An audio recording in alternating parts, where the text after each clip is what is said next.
video is in collaboration with the Ingrid Chronicles, and the Ingrid Chronicles will have a playlist put together based on subject, where other YouTube moms and homeschoolers put together what they're using for this upcoming 2021-2022 school year.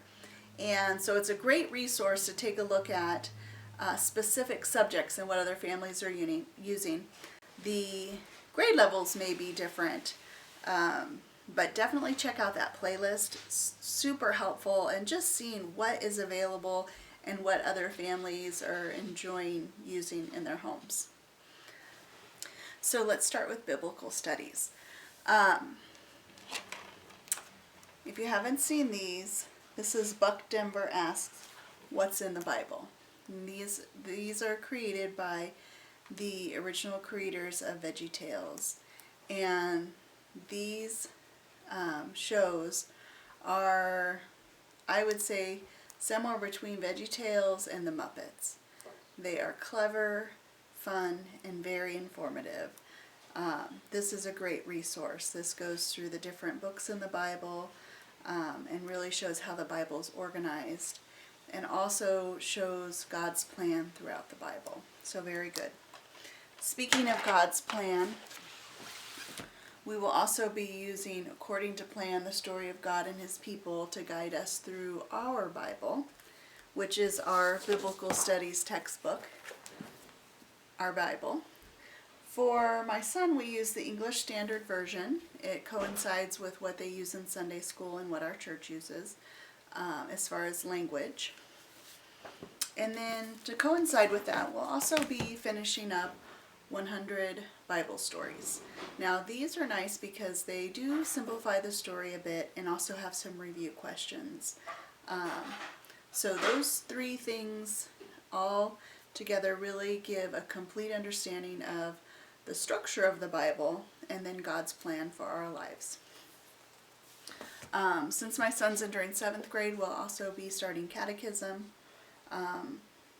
We started it at home and semi-virtually in 6th grade, and we'll be continuing that on through 7th and 8th grade. So that really sums it up for our Bible study, using, of course, the Bible as our textbook. But one other thing that I've really enjoyed using for the last couple years and will continue using in 7th grade is the Young Peacemakers. And this is a biblical approach of conflict resolution.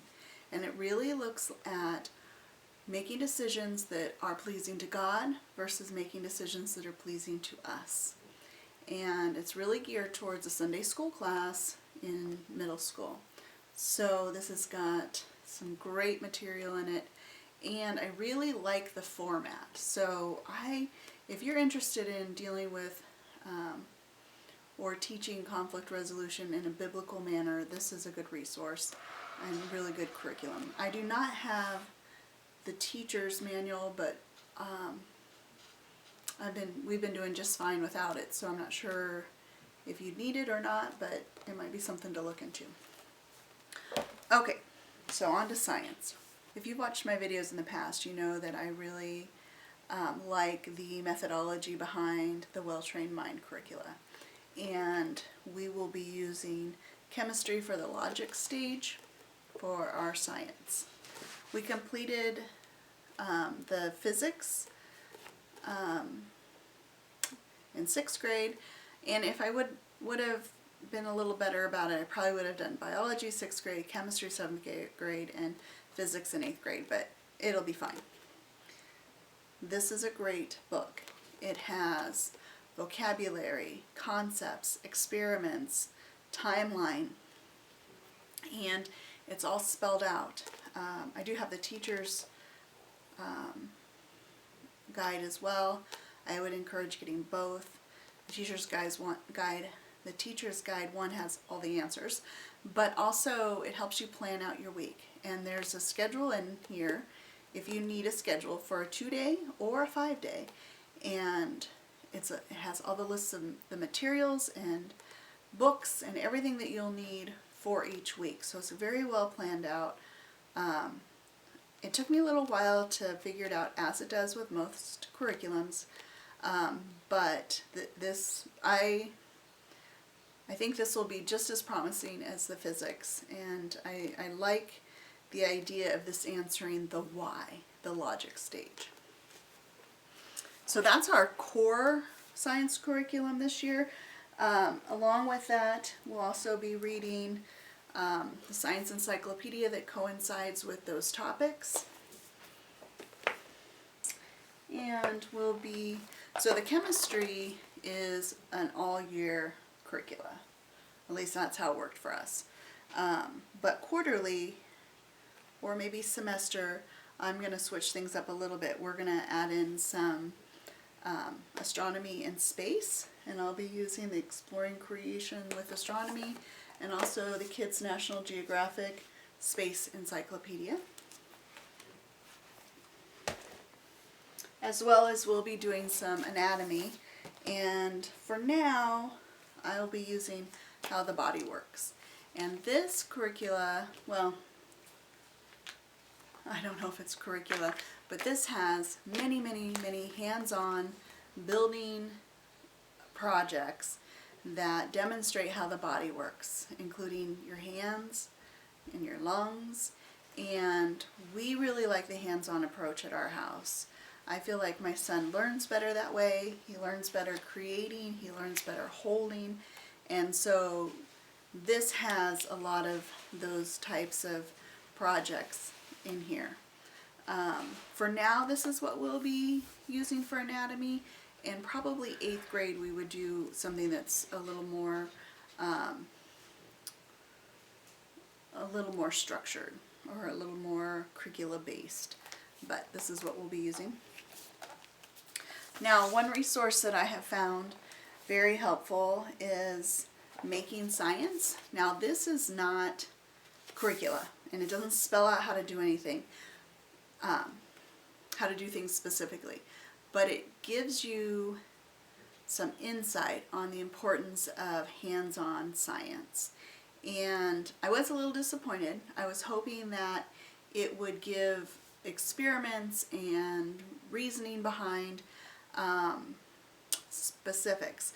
But, for example, the author talks about teaching children how to put together electrical circuits in a light bulb lighting, and how doing that was teaching them through learning through their mistakes, working through errors, and coming up with a solution. But she doesn't give you how she did it. She doesn't give you the procedures for that experiment or the materials needed for that experiment. It's more based on how important maker science is and how you can implement it, but not specifically detailed on what those experiments or those things would be. This, I felt like, was a public school teacher's guide to how we homeschool. Very insightful, very good, really supporting the way that I like to do things, but it is a good read. It was a little expensive when I bought it, but I think it would be worth buying if you have a hands-on creative learner. So, anyhow, that pretty much sums it up for our science and our biblical studies for our school year, 7th grade. The Ingrid Chronicles will have a playlist put together based on subject, where other YouTube moms and homeschoolers put together what they're using for this upcoming 2021-2022 school year. And so it's a great resource to take a look at specific subjects and what other families are using. If you're interested in 7th grade, I also have a playlist on my YouTube of just the 7th grade curricula, so you can see what we're using for each subject. This will be science and biblical studies, language arts, math, and history and geography. So if you have a 7th grader or you're looking at putting curriculum for a future 7th grader, why don't you take a look at my playlist as well? So thank you for watching, and I hope you have a great day.